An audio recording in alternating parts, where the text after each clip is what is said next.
안 돼. 기다려. 조금만 버텨봐, 아가야. 내가 살려줄게.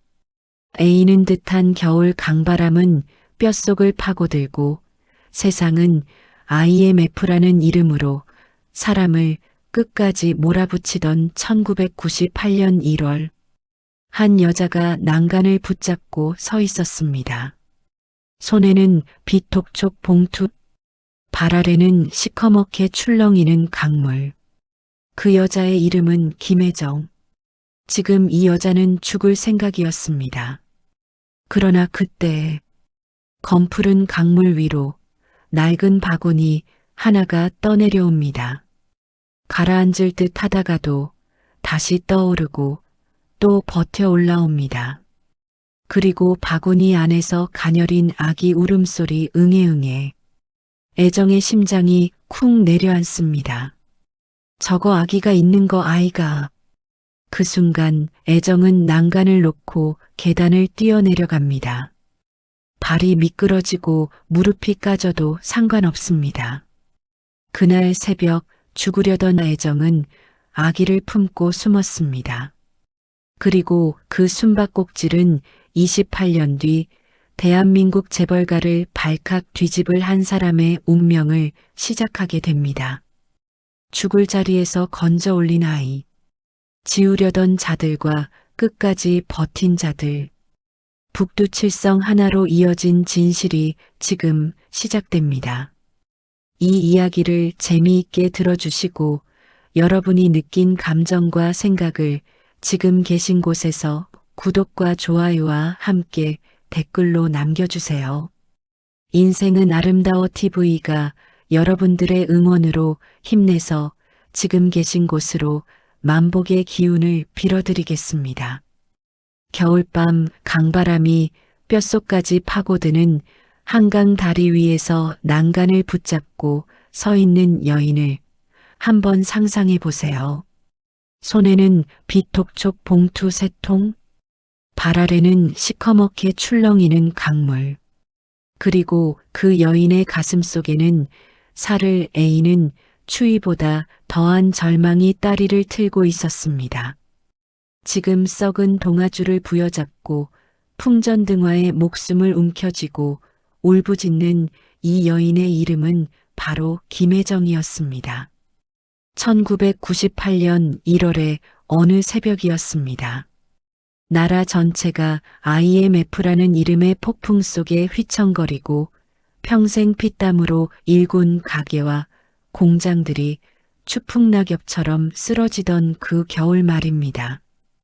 거리는 하루아침에 쫓겨난 사람들로 넘쳐났고 사람들 가슴 속에는 살을 애는 추위보다 더한 절망이 사무치게 배어 있었습니다. 바로 김혜정도 그 폭풍의 한가운데에 있었습니다. 남편이 야반도주하며 남긴 보증비 때문에 전셋집이 날아가고 대구에서 올라와 힘겹게 차린 원단 가게도 문을 닫은 지 2달째였습니다. 빚쟁이들을 피해 서울 이 골목 저 골목을 전전하다가 마지막으로 찾아온 곳이 바로 여기 한강 다리 위였습니다. 며칠을 굶었는지 기억도 가물가물하고 입술은 추위에 파랗게 질려 갈라져 있었습니다. 그녀의 몰골은 말이 아니었습니다. 애정은 하늘을 올려다보았습니다. 하늘에서는 무심하게도 차갑지만 아름다운 하얀 눈발이 흩날리고 있었습니다. 하느님, 차라리 저를 따뜻하고 편안한 곳으로 데려가 주이소. 이제 더는 못 살겠습니다. 사는 게 너무 힘듭니다. 애정은 흐르는 눈물을 닦을 힘도 없이 그저 멍하니 강물을 내려다보았습니다. 다 갚을라 했는데 그 불쌍한 사람들 돈을 지라도 진짜로 다 갚을라 했는데 그 말을 속으로 몇 번이나 되뇌었는지 모릅니다. 마침내 그녀는 떨리는 손으로 난간을 꽉 잡았습니다. 미안하다. 근데 나 이제 진짜 더는 못하겠다. 그만할란다. 그때였습니다. 검푸른 강물 위로 희끄무레한 무언가가 떠내려오고 있었습니다. 저게 뭐고? 자세히 보니 수면 위로 간신히 위태롭게 흔들리며 낡은 바구니 하나가 떠내려오고 있었습니다. 처음에는 그냥 쓰레기인 줄 알았습니다. 그런데 이상했습니다. 그 바구니가 서서히 가라앉다가 다시 떠오르고 또 가라앉다가 또 버텨 올라오는 거였습니다. 마치 살아보려는 것처럼, 버텨보려는 것처럼. 처음엔 잘못 들은 줄 알았습니다. 배가 고파서 헛것이 들리는 거겠지 싶어 고개를 저었습니다. 이 시린 강 한복판에서 생명의 소리가 들릴 리가 없으니까요. 근데 그 소리는 멈추지 않았습니다. 이번엔 더 분명하게, 더 처절하게 들려왔습니다. 으앙, 으앙. 짐승 울음이 아니었습니다. 갓 태어난 아기가 숨이 넘어가라 토해내는 끊어질 듯 이어지는 애처로운 울음소리였습니다. 애정의 심장이 쿵하고 내려앉았습니다. 저거 아기가 있는 거 아이가. 애정은 난간에서 손을 떼고 미친 듯이 달렸습니다. 계단을 내달려 강변으로 내려가는데 신발이 자갈에 미끄러지고 무릎이 땅에 찍혔지만 아랑곳하지 않았습니다. 기다려, 기다려. 아가야. 내가 구해줄게. 하느님 제발 제게 힘을 주세요. 거기 있어줘. 애정은 추위에도 아랑곳 않고 첨벙첨벙 물가까지 뛰어들어 손을 뻗었습니다. 바구니 손잡이가 손끝에 닿는 순간 물의 무게가 확 당겨지며 애정의 몸이 앞으로 쏠렸습니다. 강물이 가슴까지 차올랐습니다. 순간 숨이 헉하고 올라왔습니다. 발이 닿지 않는 깊이였지만 애정은 난간 쇠기둥에 팔꿈치를 걸고 이를 악물었습니다. 안 된다, 안 돼. 놓으면 안 된다. 뼈마디가 끊어질 듯 당겨지는 느낌이 왔지만 손을 놓지 않았습니다. 한 번, 두 번, 세 번. 마침내 바구니가 물가로 끌려 나왔습니다. 애정은 강변 자갈 위에 바구니를 내려놓고 손을 떨며 덮개를 들쳤습니다. 젖은 이불 조각 아래 파랗게 질린 얼굴로 숨을 헐떡이는 갓난아기가 있었습니다. 아이고 아이고 세상에. 웃자면 좋노. 이 추운 날에 누가 널 여기다 던져놨노. 아기 목에는 작은 목걸이가 매달려 있었습니다. 강물에 흠뻑 젖었는데도 별 모양이 반짝였습니다. 7개의 별, 북두칠성이었습니다. 그 작고 빛나는 별들이 이 아이가 어디선가 왔다는 유일한 증거처럼 강변 어둠 속에서 빛나고 있었습니다. 애정은 아까 물가에 놓은 자신의 코트로 아기를 감쌌습니다. 내 몸이 얼어붙어도 상관없었습니다. 숨이 넘어가는 이 핏덩이가 먼저였습니다. 아가야, 아가야. 살아있어? 응, 살아있어? 아기가 아주 약하게, 그러나 분명하게 다시 울음을 터뜨렸습니다. 그 울음소리에 애정은 왈칵 눈물이 쏟아졌습니다. 빚쟁이한테 쫓길 때 느꼈던 공포도 굶주림에 지쳐 쓰러질 것 같던 슬픔도 이제는 애정에게 아무것도 아니었습니다. 그것은 이 작고 여린 생명이 살아있다는 사실과 죽기 직전의 애정이 이 여린 생명을 살리고 그 앞에서 터져나오는 뜨겁고 맹렬한 삶에 대한 안도감이었습니다. 우리는 살아야 한다. 아가야, 너도 나도 함께 살아야 한다. 하늘이시여 제게 다시 한번 기회를 주셔서 감사합니다. 애정은 그 말을 입술로 중얼거리며 아기를 가슴에 꼭 안았습니다. 거칠고 굳은 살 박인 손이 아기의 차가운 등을 문질렀습니다. 아가 괜찮다. 안 죽는다. 내가 살린다. 절대 안 죽는다. 그때였습니다. 강둑 아래 도로에 검은 세단 한 대가 소리 없이 멈춰 섰습니다. 라이트가 꺼졌습니다. 문이 열리더니 검은 롱코트를 입은 남자가 내렸습니다. 마치 저승사자 같았습니다. 남자는 강물 쪽을 천천히 훑어보며 휴대폰을 귀에 댔습니다. 뒤처리 확인하러 왔습니다. 네, 현장입니다. 그 짧은 말 한마디가 애정의 등줄기를 얼렸습니다. 철이, 분명히 철이라고 했습니다. 여러분, 그 말의 뜻이 무엇인지 아시겠습니까? 이야기는 실수로 잃어버린 게 분명 아니었습니다. 누군가가 일부러 없애버리려 했다는 것입니다. 그것도 아기가 흔적조차 남지 않게 한강 깊은 바닥에 가라앉도록 만들고 싶었던 것입니다. 애정은 숨이 딱 막혔습니다. 본능이었습니다. 설명할 수 없는 그러나 틀림없는 직감이었습니다. 저 남자는 이 아기를 찾으러 온 거다. 죽지 않았으면 직접 없애러 온 거다. 애정은 아기의 입을 손바닥으로 막았습니다. 아가야, 울면 안 된다.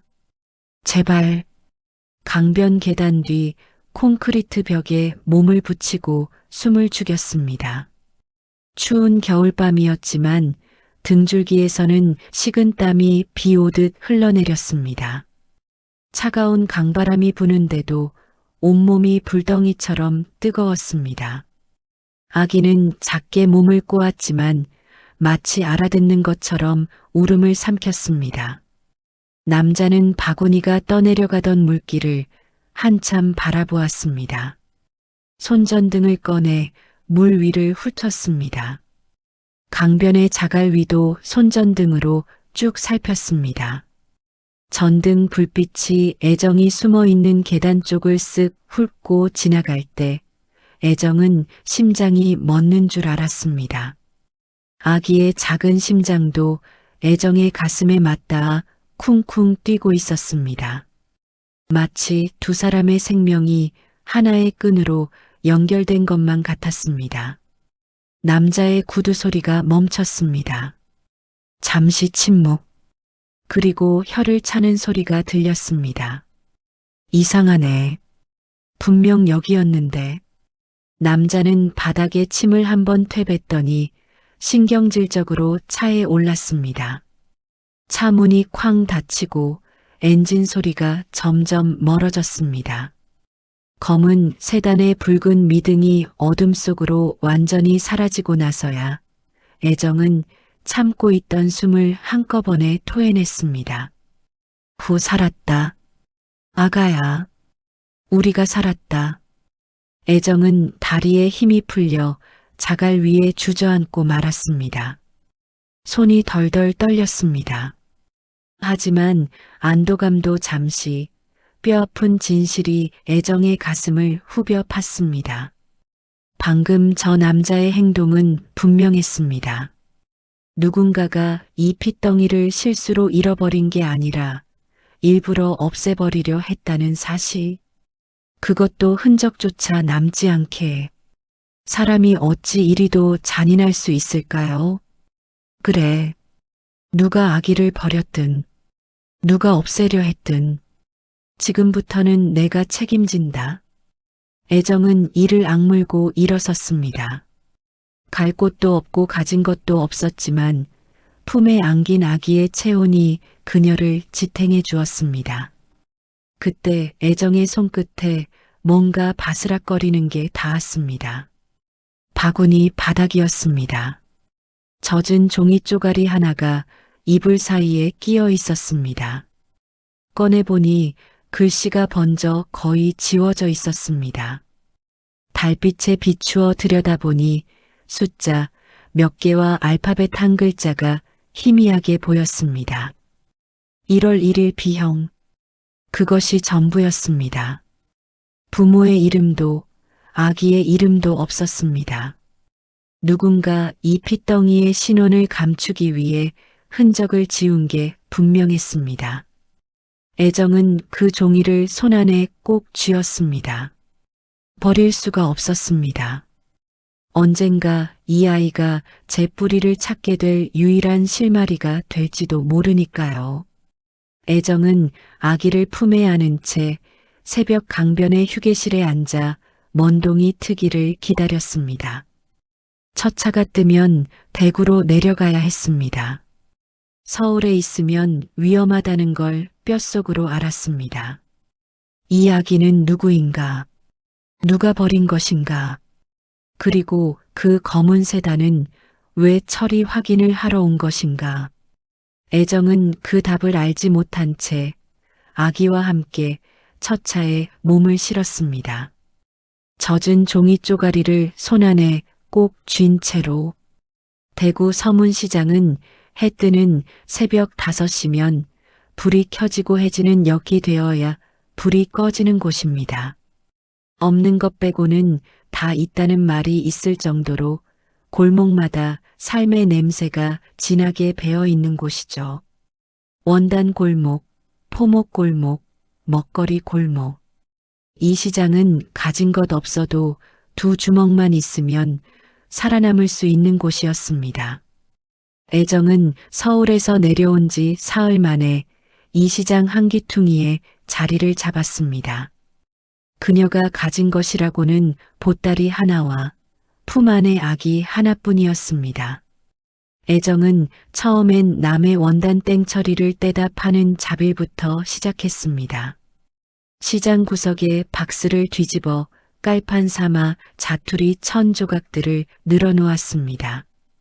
번듯한 가게는커녕 좌판도 없었습니다. 그래도 애정은 굽히지 않았습니다. 이 아기를 살려야 한다는 마음 하나가 그녀를 아침마다 일으켜 세웠습니다. 병원비가 없어 동네 의원을 전전하고 분유값이 없을 때는 쌀뜨물을 먹이며 버텼습니다. 이웃 상인들이 반찬을 나눠주고 콩나물 할머니가 몰래 기저귀를 구해다 주며 애정 모녀를 챙겼습니다. 이 아기는 어디서 났노? 시장 사람들이 물으면 애정은 웃으며 대답했습니다. 하늘이 제게 내려줬음더.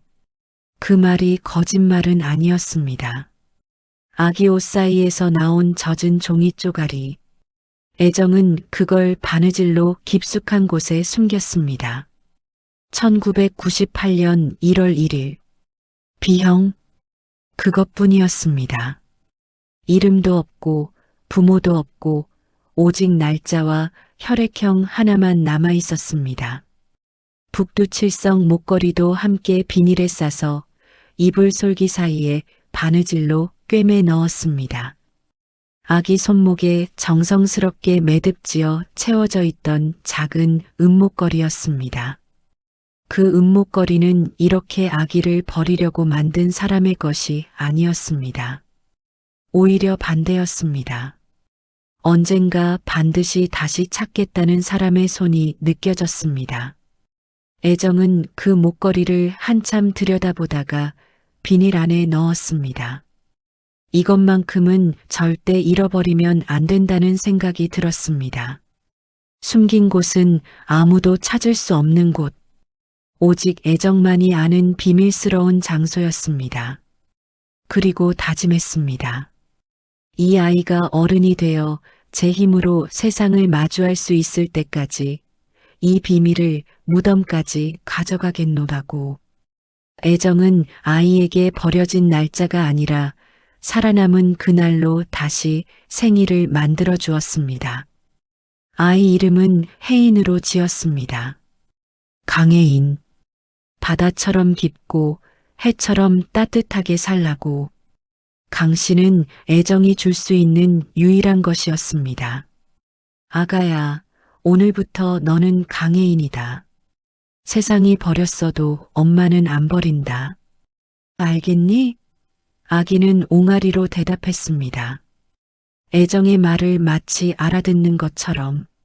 세월이 흘렀습니다. 애정의 사랑이 듬뿍 담긴 손길에 혜인은 훌쩍 자랐습니다. 혜인은 말이 트이기도 전부터 색을 골랐습니다. 애정이 펼쳐놓은 자투리 원단들을 혜인은 가지고 놀며 제 방식대로 배열했습니다. 빨강 옆에 주황을 두지 않고 자주 옆에 남색을 나란히 놓았습니다. 3살짜리 아이가 색의 무게를 아는 것처럼 손을 움직였습니다. 엄마, 이거 이렇게 하면 더 예쁘제? 시장 상인들이 하나둘 모여들어 신기해했습니다. 저 애는 색을 먹고 자란 아이 같다. 콩나물 할머니가 손뼉을 치며 말했습니다. 아이고, 제 손 좀 봐요. 타고났다, 타고났어. 저 어린 것이 어른도 못 고르는 색조합을 어찌 저리 척척 맞추노?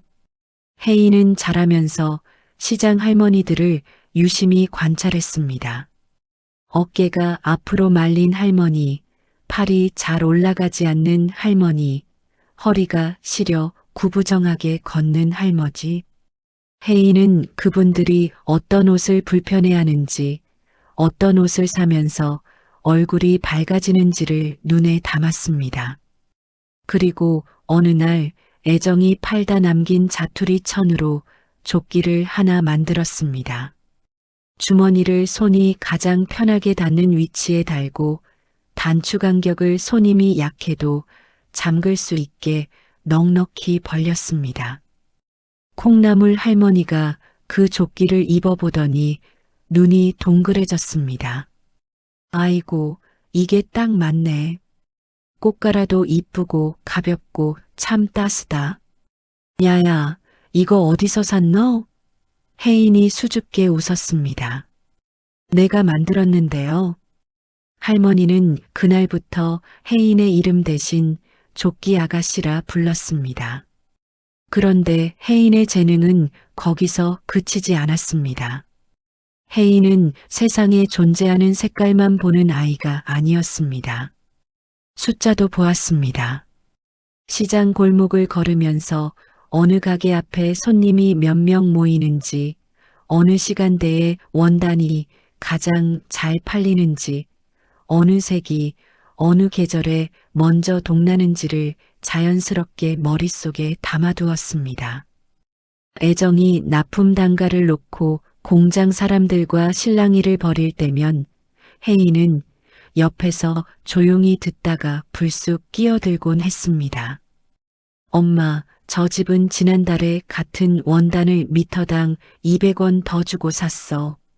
내가 장부에서 봤어. 애정은 깜짝 놀라 혜인을 쳐다보았습니다. 장부를 본 게 언제고? 혜인은 씩 웃으며 대답했습니다. 엄마가 가게 볼 때 심심해서 읽었지. 숫자가 재미있더라. 콩나물 할머니가 그 모습을 보고 무릎을 쳤습니다. 순자야, 이 아가 그냥 키우면 안 된다. 이 눈에 이 머리 나중에 크면 뭔 일을 낼 아이다. 그 말이 칭찬인지 경고인지 애정은 아직 몰랐습니다. 애정은 딸의 재능이 자랑스러우면서도 마음 한구석이 늘 서늘했습니다. 강에서 본 검은 세단이 자꾸 떠올랐습니다. 혜인이 너무 눈에 띄면 어떡하나. 잘 되면 잘 될수록 저 사람들이 다시 찾아오는 거 아닌가. 애정은 밤마다 잠자리에 든 혜인의 얼굴을 들여다보며 속으로 삼켰습니다. 미안하다 아가. 내가 얼마나 위험한 곳에서 왔는지 엄마는 알고 있다. 하지만 그걸 알면 너까지 위험해진다. 엄마가 무덤까지 이 비밀을 가져갈 테니 너는 그냥 시장 원단집 딸로만 살아다오. 그래서 애정은 혜인에게 늘 같은 말을 반복했습니다. 목걸이는 남들 앞에서 절대 꺼내지 마라. 알겠나? 혜인은 고개를 끄덕였습니다. 하지만 그 목걸이를 손으로 만지면 이상하게 마음이 편해졌습니다. 마치 누군가 멀리서 자신을 지켜보는 것 같은 느낌. 혜인은 그 느낌이 뭔지 아직 몰랐습니다. 세월이 더 흘러 애정의 원단 장사도 조금씩 자리를 잡았습니다. 좌판에서 시작해 작은 가게를 얻고 이제는 소규모로 공장에 원단을 납품하는 거래도 생겼습니다. 혜인은 학교가 끝나면 곧장 시장으로 와 엄마 일을 도왔습니다. 원단을 고르고 색을 맞추고 공장 아주머니들과 이야기하며 자연스럽게 섬유일을 몸으로 배워나갔습니다. 그러던 어느 날이었습니다. 시장에 소문이 돌기 시작했습니다. 제일모직이 이번 봄 신상품 원단을 대구 공장에서 납품받는다는 소문이었습니다. 애정도 그 납품 물량에 들어갈 수 있는 기회가 생겼습니다. 돈이 되는 큰 거래였습니다. 좋은 기회다 싶으면서도 이상하게 심장이 두근거렸습니다. 제일그룹. 그 이름이 마음 어딘가를 건드렸습니다. 대구에 올 때 탔던 첫 차 안에서 애정은 한강에서 들은 그 목소리를 머릿속으로 수백 번 되뇌었습니다. 철이 확인하러 왔습니다. 그 남자가 어느 회사 사람인지 애정은 끝내 알아내지 못했습니다. 하지만 검은 세단, 롱코트, 그리고 그 서늘한 말투가 대기업 재벌가의 큰 힘을 가진 사람들이 부리는 것 같았습니다. 아이고, 내가 무슨 이상한 생각을 자꾸 하는지. 애정은 스스로를 달랬습니다. 하지만 그 불안은 쉽게 가시지 않았습니다. 그런데 계약 물량이 들어가는 공장에서 갑자기 급한 연락이 왔습니다. 납품 사흘 전인데 색이 맞지 않는다고. 제일모직 QC팀이 납품 불가를 통보했다고. 공장이 완전히 뒤집어졌다는 소식이었습니다. 애정은 혜인을 데리고 공장으로 향했습니다. 하지만 애정은 그날 몰랐습니다. 그 공장 안에서 혜인을 기다리고 있는 것이 단순한 납품 위기가 아니라는 사실을요. 혜인의 인생을 완전히 바꿔놓을 만남이, 그리고 애정이 평생 두려워해 온 그 이름과의 운명적인 연결이 바로 그곳에서 시작되려 하고 있었습니다. 공장 사람들한테 납품 사흘 전하라는 말은 전쟁터란 뜻입니다. 밥도 제대로 못 먹고 잠도 제대로 못 자고 기계가 멈추면 심장도 같이 멈추는 것 같은 그런 시간이죠. 그런데 거기에 품질 불가 통보까지 떨어졌으니 그날 대구 외곽 그 섬유 공장은 그야말로 아수라장이었습니다. 공장 사장 박만수는 원단로를 두 손으로 붙잡고 얼굴이 새파랗게 질려 있었습니다. 이게 뭐가 달라? 내 눈엔 똑같이 보이는데 뭐가 달라? 옆에 서 있는 제일모직 QC팀 직원은 팔짱을 낀 채 냉정하게 말했습니다. 회색 속에 푸른 기가 돕니다. 이 상태로는 납품 불가입니다. 사장은 소리를 질렀습니다. 아니, 그 푸른 기가 어딨다는 거요? 어딨냐고. QC팀 직원은 원단을 창가로 가져가 자연광에 비추었습니다. 보이십니까? 여기, 이 미묘한 청색 편차가. 매장 스폴라이트 아래서는 이게 훨씬 선명하게 드러납니다. 이건 고객 클레임으로 직결됩니다. 사장은 그 자리에서 무너질 것 같았습니다. 이 계약이 날아가면 공장이 끝입니다. 납기 지연과 품질 불량에 대한 페널티 조항만 해도 감당이 안 됩니다. 거기다 제일모직은 봄 신상품 광고를 이미 집행했고 매장 진열 날짜도 잡혀 있었습니다. 양쪽 다 물러설 수가 없는 상황이었습니다. 그런데 바로 그 순간 공장 문이 열렸습니다. 애정이 혜인을 데리고 들어온 것입니다. 오늘 납품 원단 잔량 확인하러 왔다가 공장 분위기가 심상치 않자 발이 멈췄습니다. 무슨 일이고? 사장이 눈도 못 마주치며 말했습니다. 됐심더, 애정씨. 오늘 우리 공장 생명줄 끊어지는 날이요. 제일모직과의 계약이 몽땅 날아가게 생겼어. 애정이 사장을 붙잡고 자초지종을 듣는 사이 혜인은 아무 말 없이 문제의 원단 쪽으로 걸어갔습니다. 혜인은 먼저 원단 끝자락을 손가락으로 천천히 비볐습니다. 그리고 코끝에 가져가 냄새를 맡았습니다. 어릴 때부터 엄마 가게에서 수백 가지 원단을 만져온 손이었습니다.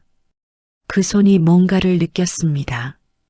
그 다음엔 원단 한 조각을 들고 형광등 아래로 갔다가 창가 자연광 아래로 옮겨갔다가 다시 안쪽 조명 아래로 가져갔습니다. 조용했습니다. 아무 말도 하지 않았습니다. 사장이 지켜보다가 버럭했습니다. 지금 뭐 하는 거고? 거기 손대지 마라. 안 그래도 속 터지는데. 혜인은 고개를 돌리지 않고 말했습니다. 사장님, 염색 배합표하고 후가공 로그 좀 볼 수 있을까요? 사장은 어이없다는 표정으로 QC팀 직원을 쳐다봤습니다. QC팀 직원도 미간을 찌푸렸습니다. 그런데 아무도 말리지는 못했습니다. 혜인의 눈빛이 달랐습니다. 장난기도 없고 긴장도 없고 그냥 차분하고 정확했습니다. 혜인은 건네받은 후가공 로그를 훑었습니다.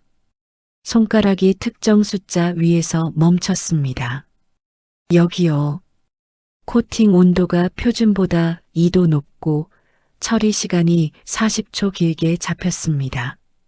사장이 다가와 들여다보았습니다. 그게 뭐가 어때서? 혜인이 차분하게 똑똑한 음성으로 설명했습니다. 염료 자체는 맞습니다. 색 편차가 생긴 건 염색이 아니라 후가공 조건 때문이에요. 온도가 올라가고 시간이 길어지면 섬유 표면에서 파장 반응이 달라집니다. 그게 청색 편차로 나타나는 거예요. 조명을 바꾸면 더 선명하게 보이고요. 공장 안이 조용해졌습니다. QC팀 직원이 팔짱을 풀었습니다. 그리고 처음으로 혜인을 제대로 바라보았습니다. 혜인은 계속 말했습니다. 지금 전량 폐기할 필요 없습니다. 후가공 조건을 조정해서 샘플 10m만 먼저 뽑아보세요. 매장 스폴라이트 기준으로 테스트하면 원인이 정확하게 잡힙니다. 그 다음에 전량 리워크 여부를 결정해도 늦지 않아요. 그때였습니다. 공장 사무실 문이 열렸습니다.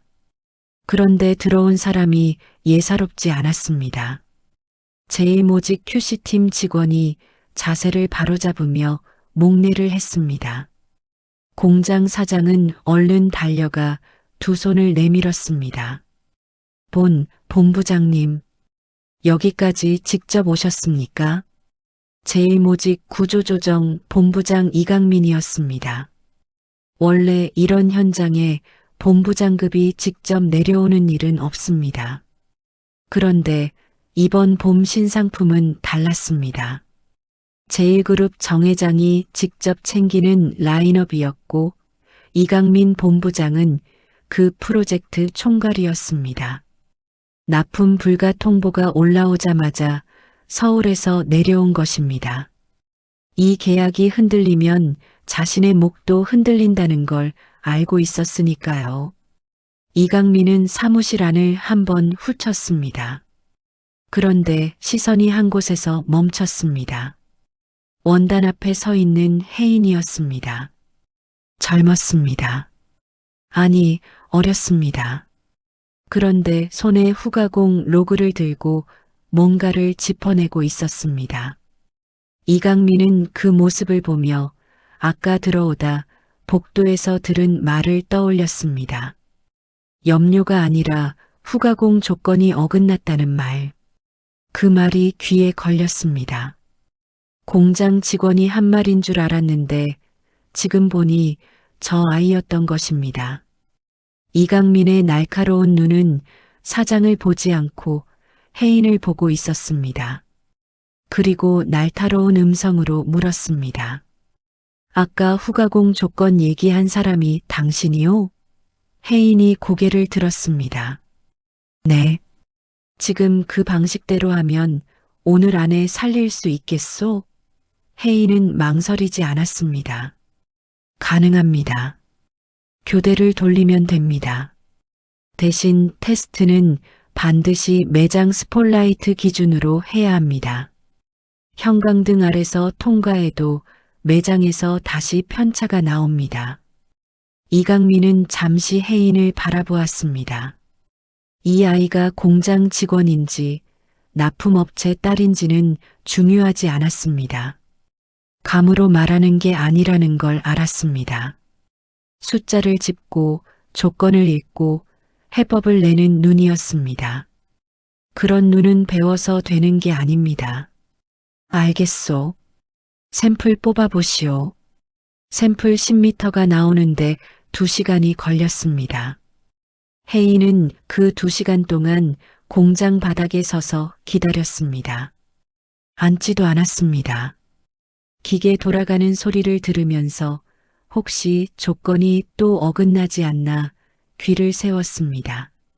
샘플이 나왔습니다. 혜인은 스폴라이트 아래 원단을 펼쳤습니다. 청색 편차가 선명하게 재현됐습니다.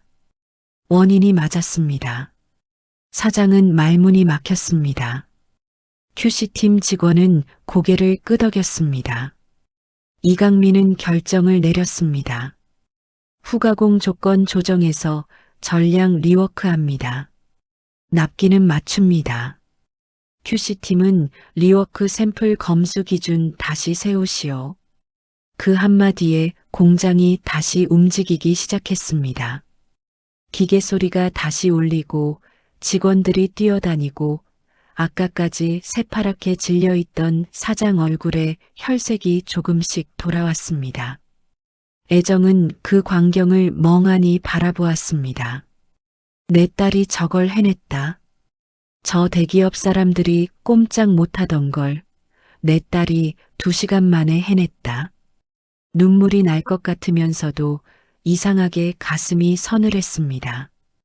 애정은 혜인이 자랑스럽고 좋으면서도 또 사람들의 눈에 띄는 게 무서웠습니다. 항상 저승사자처럼 검은 세단과 남자가 떠올랐습니다. 이강민이 혜인 쪽으로 걸어왔습니다. 그리고 명함을 꺼냈습니다. 자, 이거 받아두시오. 혜인이 두 손으로 받았습니다. 이강민은 잠시 혜인을 바라보다가 말했습니다. 아가씨는 여기 이곳 공장이 아니라 의류 브랜드의 심장에서 일해야 할 눈빛과 재능을 가졌군. 그 명함 한 장이 혜인의 손 안에서 작게 떨렸습니다. 그것은 기회의 무게였습니다. 그리고 애정은 그 무게가 기쁨인지 위험인지 아직 알 수 없었습니다. 그날 밤 공장 리워크는 밤새 계속됐습니다. 교대가 돌아가고 기계가 멈추지 않았습니다. 그 긴 밤 동안 혜인은 집에 가지 않았습니다. 공장 한쪽 구석에 서서 리워크가 끝난 원단을 조명별로 확인했습니다. 형광등, 자연광, 스폴라이트 하나씩 다 보았습니다. 공장 직원 아주머니 하나가 혜인에게 종이컵에 따른 믹스커피를 건넸습니다. 아가씨, 이거 마시고 해요. 집에 안 가요? 혜인은 웃었습니다. 다 맞는 거 확인하고 가야죠. 아주머니는 혀를 찼습니다. 아이고, 저 나이에 저런 눈이 어딨노. 우리 공장 QC보다 낫다. 이강민 본부장은 새벽 2시쯤 공장을 떠났습니다. 그는 떠나기 전에 혜인을 불렀습니다. 어젯밤에 바로 서울로 올라가지 않고 이 공장에 남아 있었던 이유가 있었습니다. 그것은 혜인 때문이었습니다. 색 문제를 짚어내는 것만으로도 충분히 놀라웠는데 샘플이 나오는 2시간 동안 자리를 지키며 기계 돌아가는 소리에 귀를 기울이던 그 모습이 이간민의 머릿속을 떠나지 않았습니다. 저건 단순한 기술만 알고 있다고 되는 것이 아닌 태도의 문제입니다. 타고난 재능일 수밖에는 없는 것이 혜인이 가진 태도였습니다. 이강민이 말했습니다.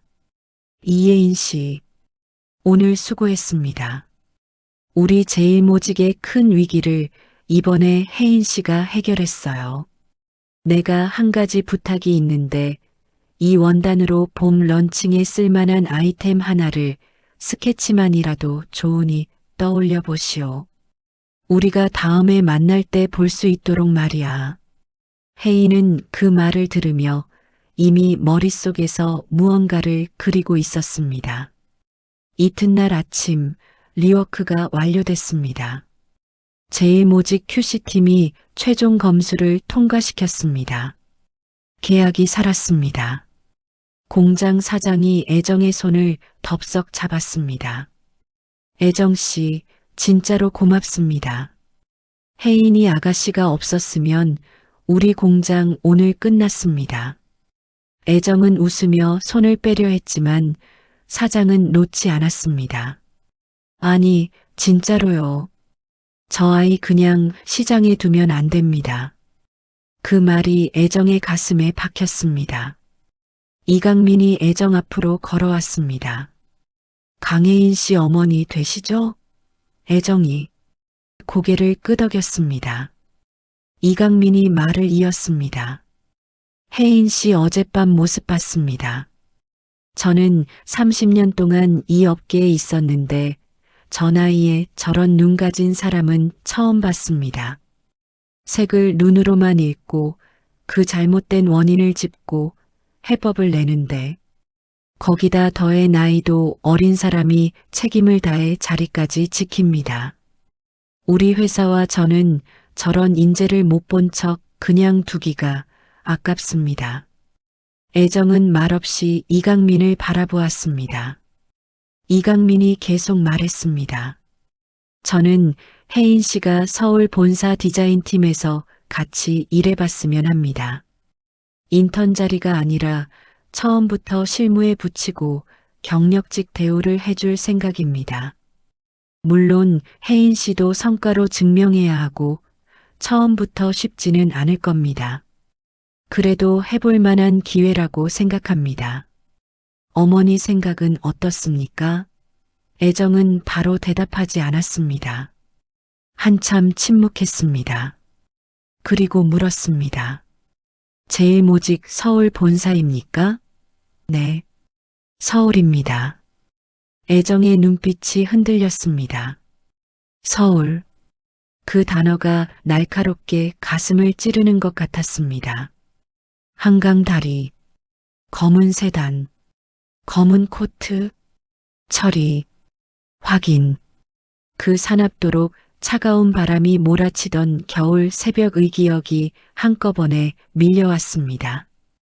애정은 낮은 목소리로 말했습니다. 서울은 우리 같은 사람 잡아먹는 곳입니다. 본부장님.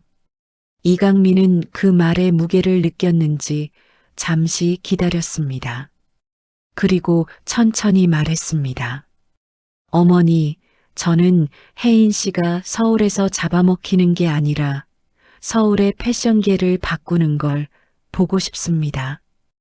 혜인은 그 대화를 옆에서 듣고 있었습니다. 엄마가 무서워한다는 걸 알았습니다. 말하지 않는 공포가 있다는 것도 알았습니다. 혜인은 어릴 때부터 엄마에게 묻지는 않았지만 자라면서 계속해서 느껴왔습니다. 엄마는 목걸이를 숨기라 했고 사람들 앞에서 튀지 말라고 했고 잘 돼도 조심하라고 했습니다. 혜인은 그 이유를 정확히 몰랐습니다. 하지만 한 가지는 알고 있었습니다. 지금 이 기회를 놓치면 앞으로 다시는 엄마를 지킬 힘을 갖출 수 없고 이것은 큰 기회라는 것것을요. 그날 저녁 혜인은 애정과 이야기를 나누었습니다. 엄마, 애정이 혜인을 보았습니다. 나 갈게. 서울 갈게. 근데 엄마, 이제 저 많이 컸어요. 나 절대 잘못되지 않아. 너무 걱정 마세요.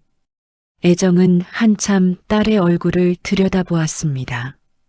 이 아이는 자신이 어디서 왔는지 모릅니다. 그 사실이 새삼스럽게 가슴을 눌렀습니다. 그러나 이 아이가 얼마나 강한지는 애정이 누구보다 잘 알았습니다. 추운 한강에서 살아남은 아이니까. 죽을 자리에서 가라앉지 않고 떠올랐던 아이니까. 애정은 눈물을 삼켰습니다. 이제 혜인의 성장을 위해서 보내주어야 할 때임을 애정도 느끼고 있었던 것입니다. 애정은 장롱 깊숙이 숨겨둔 쌈짓돈을 꺼내 혜인의 손에 꼭 쥐어주었습니다. 혜인아, 엄마 전화는 무조건 받아라. 일은 몸 상하도록 너무 과하게 하지 말고 밥은 끼니 때마다 꼭꼭 챙겨 먹고. 그리고 혜인아. 혜인이 엄마를 보았습니다. 그 목걸이는 절대 꺼내지 마라. 옷 안에 넣고 다녀라. 알겠나? 혜인은 고개를 끄덕이며 셔츠 안으로 목걸이를 밀어 넣었습니다. 북두칠성이 가슴 안으로 사라졌습니다. 서울 제일모직 본사 로비. 혜인이 처음 그 회전문을 밀고 들어서던 날을 여러분은 상상할 수 있으십니까? 대구 서문시장 원단집 딸이 낡은 가방 하나 들고 대한민국 손꼽히는 패션 대기업 로비에 선 겁니다. 말끔한 정장을 입은 안내 데스크 직원이 혜인을 위아래로 훑쳤습니다. 어디서 오셨어요? 혜인이 말했습니다. 오늘부로 디자인팀 발령 받았습니다. 직원이 미간을 찌푸렸습니다. 잠깐만요. 확인해 볼게요. 이강민 본부장이 내려와 혜인을 데려가기 전까지 혜인은 로비 소파에 꼿꼿하게 앉아 기다렸습니다. 절대 기죽지 않았습니다. 눈을 내리깔지도 않았습니다. 그러나 제일모직 디자인팀 사무실은 공기가 달랐습니다. 혜인이 들어서자 팀원들이 힐끗힐끗 봤습니다. 수군거리는 소리가 들렸습니다. 대구 공장에서 올라왔다더네? 낙하산이래. 시장 출신이라더라. 팀장은 혜인을 불러 서류 뭉치를 내밀었습니다. 이거 정리해요. 어르신용 실내조끼 샘플들인데 재고 처리할 거니까 목록만 만들면 돼요. 팀원들 사이에서 피식거리는 소리가 났습니다. 제일 허드렛 일을 시킨 겁니다. 혜인은 서류를 받아들고 자리에 앉았습니다. 그리고 샘플들을 하나씩 꺼내보기 시작했습니다. 단추가 너무 작습니다. 손님이 약한 어르신이 잠그기 힘들겠습니다. 주머니 위치가 너무 낮습니다.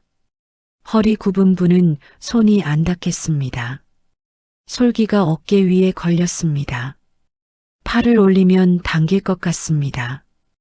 혜인은 목록을 만들다가 손이 멈췄습니다. 그리고 조용히 노트를 꺼내 뭔가를 적기 시작했습니다. 재고 목록이 아니었습니다. 수정사항이었습니다. 어깨선을 내리고 주머니를 올리고 단추를 키우고 솔기를 안으로 숨기고. 혜인의 손이 빠르게 움직였습니다. 마치 오래전부터 머릿속에 있던 것을 꺼내 놓는 것처럼.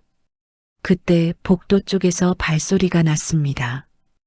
혜인은 몰랐습니다.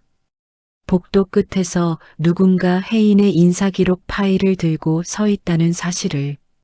그 사람은 파일을 훑다가 혜인의 출생정보란에서 잠시 멈췄습니다. 그리고 조용히 돌아갔습니다. 최전무 최민수였습니다. 그의 눈빛은 차가웠습니다. 그것은 신입사원을 챙기는 눈빛이 아니었습니다. 뭔가를 캐내려는 눈빛이었습니다. 그날 새벽 제1모직 샘플실에 불이 켜져 있었습니다. 혜인은 혼자였습니다. 조끼를 뜯어보고 다시 붙여보고 패턴을 고쳐 그렸습니다. 어깨선을 조금 내리고 주머니를 5cm 올리고 단추를 크게 바꾸고 솔기를 안으로 숨겼습니다. 콩나물 할머니가 조끼를 입어보던 날이 떠올랐습니다. 아이고, 이게 딱 맞네. 그 말이 떠올랐습니다. 어깨가 말린 할머니, 팔이 잘 안 올라가는 할머니, 허리가 시린 할머니, 그분들의 몸이 떠올랐습니다. 혜인은 그 몸들을 생각하며 패턴을 그렸습니다. 그 패턴이 점점 달라졌습니다. 재고 처리될 조끼가 아니었습니다. 사람의 하루를 담은 옷이 되어가고 있었습니다. 혜인은 속으로 중얼거렸습니다. 내가 반드시 이 조끼를 세계에서 열광할 제품으로 만들어 보이겠다. 세상에는 두 가지 종류의 옷이 있습니다. 자신을 과시하기 위한 옷과 사람 속에서 함께함으로써 빛을 발하는 옷. 혜인이 그날 밤 샘플실에서 만들어낸 것은 두 번째 종류였습니다. 그리고 그 옷이 세상을 바꾸게 될 줄은 혜인 본인도 그날 밤엔 미처 몰랐습니다. 하지만 그 새벽 복도 끝 불 꺼진 사무실에서 최전무는 이미 움직이고 있었습니다. 책상 위에는 혜인의 인사기록 파일이 펼쳐져 있었고 그 위에 빨간 펜으로 뭔가가 적혀 있었습니다. 그것은 단순한 메모가 아니었습니다. 누군가를 조용히 지워버릴 때 쓰는 그런 사람의 손버릇이었습니다. 이튿날 아침 팀장 오상진이 샘플실 문을 열었습니다. 그리고 책상 위에 놓인 조끼를 보았습니다. 밤새 작업한 흔적이 역력했습니다. 실밥이 뜯긴 자리, 새로 박힌 솔기, 크기가 바뀐 단추. 팀장은 조끼를 들어 훑어보다가 피식 웃었습니다. 야, 강혜인 씨. 이거 내가 목록만 만들라고 했지. 뜯어서 다시 만들라고 했어요? 혜인이 말했습니다. 목록은 다 만들었습니다. 그리고 수정사항도 정리했습니다.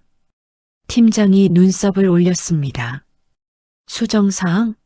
누가 수정하래요? 우린 런웨이 브랜드야, 런웨이. 시장 아줌마 김장조끼 만드는 데가 아니라고. 뒤에서 팀원 하나가 키득거렸습니다.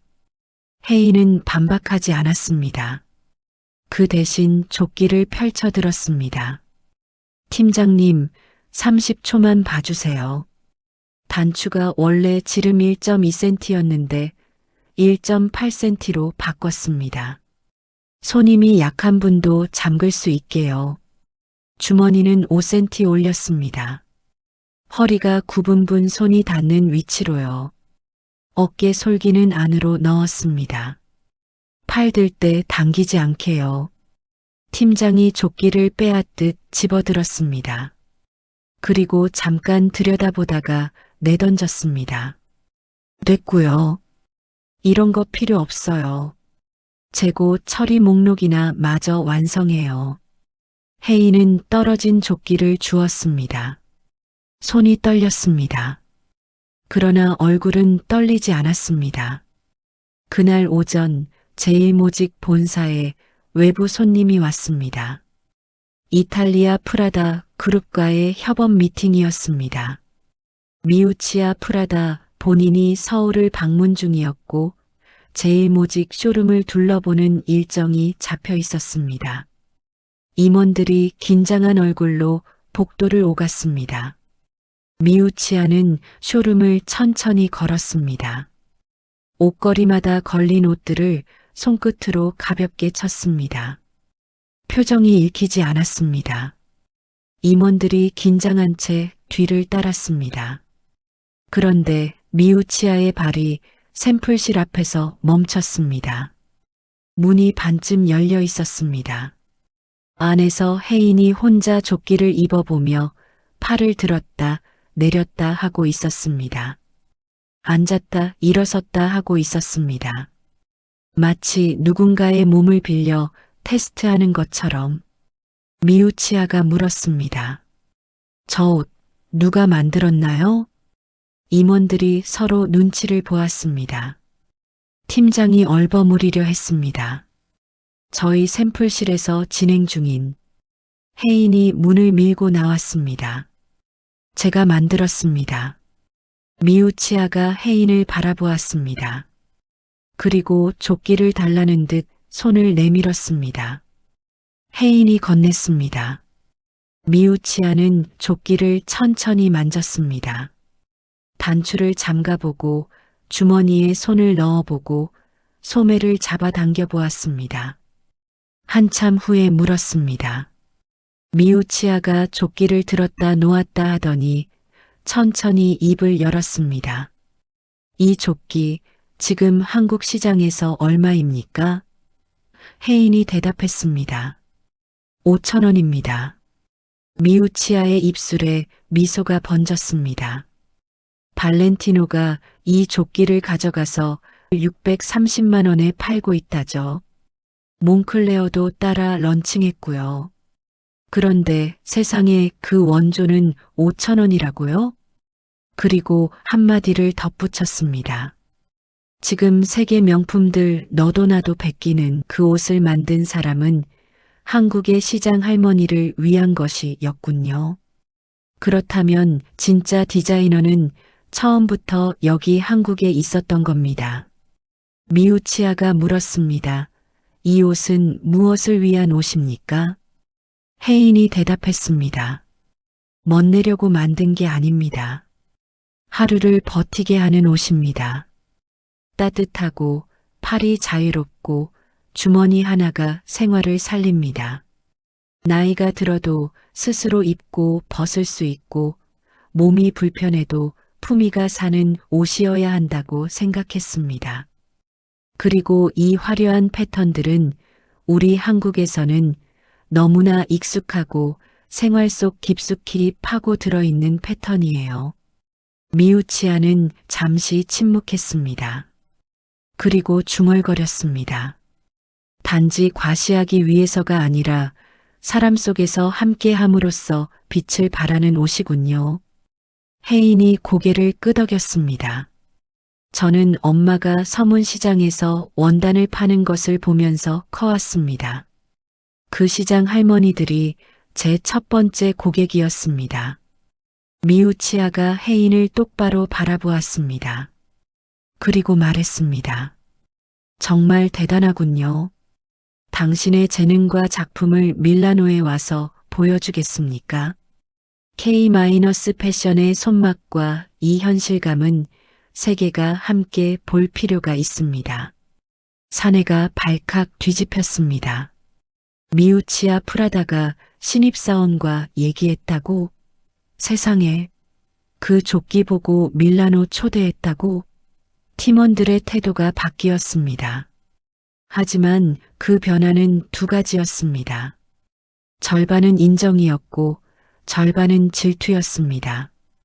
팀장 오상진은 아무 말도 하지 않았습니다. 그냥 자리로 돌아갔습니다. 그게 더 무서웠습니다. 혜인은 자기 자리에 돌아와 앉았습니다. 손이 떨렸습니다. 기쁨 때문인지 두려움 때문인지 알 수 없었습니다. 엄마한테 전화하고 싶었습니다. 엄마, 나 오늘 대단한 사람 만났어. 그 말을 하고 싶었습니다. 혜인은 발표가 끝나고 자리로 돌아오면서 셔츠 깃을 여몄습니다. 흥분했는지 목걸이 줄이 밖으로 흘러나와 있었습니다. 그때 혜인은 자기도 모르게 손으로 가슴을 짚었습니다. 엄마 말이 떠올랐습니다. 혜인아, 목걸이는 절대 꺼내지 마라. 혜인은 얼른 손으로 목걸이를 셔츠 안으로 밀어 넣었습니다. 그 짧은 순간이었습니다. 복도 끝에서 누군가의 시선이 느껴졌습니다. 복도 끝에서 최전무 최민수가 서 있었습니다. 혜인을 보고 있었습니다. 아니, 정확히는 혜인의 손이 짚은 그곳을 보고 있었습니다. 셔츠 안으로 들어간 손 아래 목걸이가 있는 그 자리를 최전무의 얼굴이 굳었습니다. 그것은 단순히 신입사원을 경계하는 눈빛이 아니었습니다. 단순한 경계심이 아니었습니다. 오래전 기억을 건드린 무언가를 아는 것을 본 사람의 얼굴이었습니다. 혜인이 고개를 들었지만 그곳엔 이미 그림자만 남아 있었습니다. 한편 사무실에 돌아온 최전무는 조용히 문을 닫고 전화기를 들었습니다. 강혜인이라는 신입, 출생 관련 서류, 외부 연결선 전부 뽑아봐. 아무도 모르게. 전화를 끊고 최전무는 창밖을 바라보았습니다. 세상에서 가장 무서운 덫은 쇠로 만든 덫이 아닙니다. 친절한 얼굴로 건네오는 것, 그것이 덫인 줄 모르고 받아드는 순간 헤어나올 수 없는 덫에 빠져버리는 겁니다. 그리고 그 덫은 대부분 아무렇지 않은 얼굴로 옵니다. 매일 한 통처럼요. 그날 밤 제일모직 본사불이 꺼진 사무실에서 최전무 최민수는 혼자 책상에 앉아 있었습니다. 앞에는 파일 하나가 펼쳐져 있었습니다. 인사팀장이 몰래 건네고 간 것이었습니다. 강혜인의 인사기록이었습니다. 인사기록이란 한 사람의 이력이 모두 담긴 서류입니다. 태어난 날, 태어난 곳, 가족관계. 그런데 혜인의 서류에는 그 기본적인 것들이 없었습니다. 주민등록 초본 출생증명란에 이렇게 적혀 있었습니다. 열람 제한, 사유불명 누락. 최전무는 그 표시를 보고 낮게 웃었습니다. 없는 게 아니라 누가 지운 거야. 평범한 사람의 서류에는 저런 표시가 달리지 않습니다. 저 표시는 누군가가 의도적으로 기록을 삭제하거나 잠갔을 때만 나타납니다. 그리고 최전무는 알고 있었습니다. 1998년에 자기 손으로 혹은 자기 지시로 정 회장의 출산과 관련된 병원 기록과 아이의 흔적을 지운 적이 있다는 것을. 그 아이는 한강에 가라앉아 죽은 줄 알았습니다. 그래서 흔적도 지우고 처음부터 없었던 아이로 만들었습니다. 그런데 지금 눈앞에 이 서류가 그때와 똑같은 방식으로 지워져 있었습니다. 같은 날짜, 같은 방식, 같은 구멍이 강혜인의 서류에 새겨져 있는 겁니다. 최전무는 의자 등받이에 천천히 등을 기댔습니다. 머릿속에서 무언가가 맞물려 돌아가기 시작했습니다. 복도에서 스쳤던 그 목걸이가 떠올랐습니다. 혜인의 셔츠 안으로 사라지던 북두칠성 펜던트, 7개의 별. 그 목걸이는 1998년에 최전무 라인이 아이와 함께 사라지길 바랐던 것이었습니다. 그런데 지금 그 목걸이가 이 회사 복도에서 빛나고 있었습니다. 최전무는 곧바로 법무팀 인맥에 전화를 걸었습니다. 1998년 전후 내부 사고나 비밀 유지로 묶인 문서 보관 번호를 대조해 보라는 지시였습니다. 전화를 끊을 무렵 또 다른 보고가 올라왔습니다. 문서고 샘플 폐기 장부 안에 특정 부자재사 코드가 반복해서 찍혀 있다는 내용이었습니다. 최전무는 그 코드를 보는 순간 눈빛이 식었습니다. 그 코드는 자신이 오랫동안 운영해온 페이퍼 컴퍼니의 계좌 흐름과 맞물리는 숫자였습니다. 최 전무는 수년 동안 회사 돈을 빼돌려 왔습니다. 실제로는 존재하지 않는 유령 부자재 회사를 만들어 두고 그 회사에 납품 대금을 보내는 척하면서 자기 계좌로 돈을 흘려보낸 것입니다. 그 흔적이 1998년 샘플 폐기 장부 안에 코드로 남아 있었습니다. 혜인이 그 문서고에 내려가서 그 장부를 들여다보기 시작하면 어떻게 될까요? 최 전무는 갑자기 식은땀이 나기 시작했습니다. 최 전무의 머릿속에서 두 가지가 동시에 결론이 났습니다. 첫째, 혜인이 정 회장의 친딸일 가능성. 그 아이가 살아서 회사 안으로 들어왔다면 진실이 드러나는 순간 최 전무의 28년 권력이 무너집니다. 둘째, 혜인이 문서고 장부를 보는 순간 횡령이 드러난다는 것. 어느 쪽이든 혜인은 살아서 성장하면 안 됩니다. 특히 밀라노에서 성공해서 패션 디자이너로서 글로벌 스타가 되면 입을 막을 방법이 없습니다. 최 전무는 다급해져서 전화기를 들고 지시했습니다. 정 회장 지시처럼 꾸며 1998년 샘플 폐기 기록 혜인 손으로 직접 찾게 만들어. 최 전무는 회장 이름을 훔쳐 혜인에게 메일을 보낸 것입니다. 회장실 명의로 공문을 꾸며 문서고에서 1998년 자료를 찾아 오라고 지시한 후 혜인을 허가 없이 기밀 서류를 무단 열람한 직원으로 몰아징계하고 해고할 계략을 세웠습니다. 혜인은 사라지고 서류도 사라지고 비밀도 사라집니다. 전화를 끊고 최 전무는 창밖을 바라보았습니다. 서울의 밤이 아무 일도 없는 것처럼 반짝이고 있었습니다. 한편 그 시각 혜인은 자기 자리에서 야근을 이어가고 있었습니다. 손끝이 자꾸 목걸이 쪽으로 갔습니다. 잡아당기는 게 아니었습니다. 그냥 확인하고 싶었습니다. 아직 거기 있나? 아직 안 들켰나? 조금 전에 메일함에 이상한 메일이 하나 들어와 있었습니다. 정 회장 직속 자료 요청 1998년 샘플 폐기 기록 확인. 혜인은 그 메일을 3번 읽었습니다. 그런데 이상했습니다. 회장실에서 보내는 공문이라면 반드시 있어야 할 것들이 없었습니다. 결제선도 없고 참조자도 없고 공식 문서 번호도 없었습니다. 회사 일을 조금만 알면 눈치챌 수 있는 빈자리였습니다. 믿길 수 있다. 혜인은 그 생각을 놓지 않았습니다. 누군가 회장 이름을 빌려 나를 움직이려는 것일 수 있다. 그러나 그렇다고 무시할 수도 없었습니다. 만약 진짜 회장 짓이라면 신입이 그것을 무시했다가는 역으로 찍힙니다. 혜인은 일단 덮어두고 자리에 앉아 있었습니다.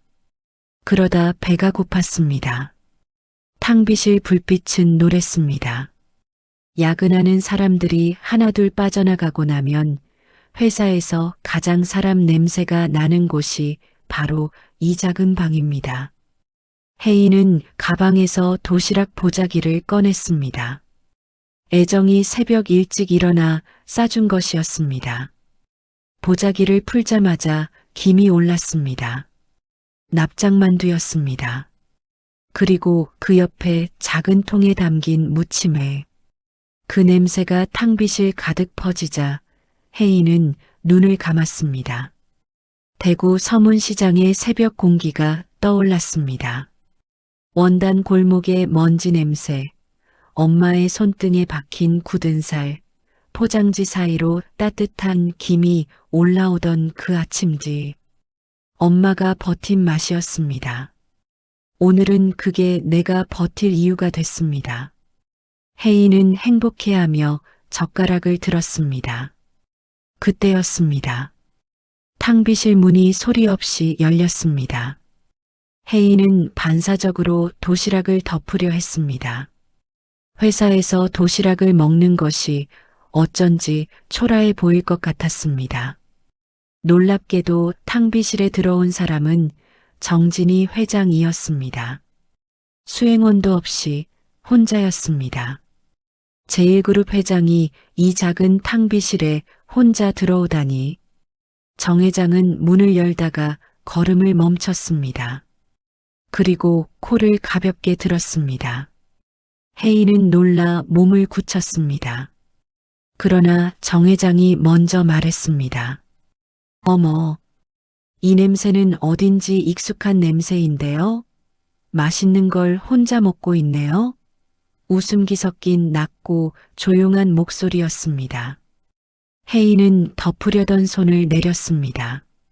정 회장은 자리에 앉는 대신 냉장고 옆에 기대어 섰습니다. 젓가락을 들 기색도 없이 그냥 냄새를 맡았습니다. 대구 근무 때 나도 저걸로 야근을 버텼죠. 입맛 없을 때는 특효약이었어요. 정 회장은 담담하지만 옛 기억을 소환하며 즐기는 듯 했습니다. 정 회장은 무침의 통을 들여다보았습니다. 맵고 시고 그런데 속이 살아나는 맛이지. 혼잣말처럼 중얼거렸습니다. 혜인이 조심스럽게 말했습니다. 저희 엄마가 대구분이라서요. 한 번씩 제가 좋아하는 걸 아시고 보내주셔요. 정 회장은 그 말에 표정이 잠깐 멈췄습니다. 서문시장. 그 지명이 어디선가 기억의 실을 건드린 것처럼 정 회장의 눈이 미세하게 흔들렸습니다. 대구. 그곳에서 힘겨운 시절을 버티던 기억이 있었습니다. 그리고 그 시절 끝에 있었던 것들이 지금 이 납작만두 냄새와 함께 밀려오려 하고 있었습니다. 정 회장은 그것을 억눌렀습니다. 그리고 혜인을 바라보며 물었습니다. 요즘 회사 생활은 어때요? 혜인 씨에게 쉽지 않죠? 혜인은 잠깐 멈췄다가 대답했습니다. 저는 보람도 있고 즐겁습니다. 그때였습니다. 혜인이 도시락을 치우려고 몸을 기울이다 셔츠 안에서 목걸이 줄이 살짝 미끄러져 내려왔습니다. 펜던트가 불빛에 닿는 순간 빛났습니다. 7개의 별, 북두칠성이었습니다.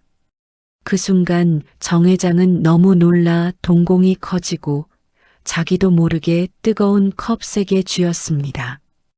그 목걸이는 정 회장이 알고 있는 것이었습니다. 28년 전 태어나자마자 사라진 아이의 목에 직접 매달아 두었던 것이었습니다. 험난한 세상에서 길을 잃고 헤매일 때 용기와 희망을 잃지 말고 북두칠성을 벗삼아 잘 찾아오라는 의미가 담긴 단 하나뿐인 정 회장이 디자인한 도안이었습니다. 그것이 지금 이 신입사원의 셔츠 안에서 빛나고 있었습니다. 정 회장은 아무 말 없이 물었습니다. 그 목걸이 어디서 났어요? 아주 특이하고 예쁘네요.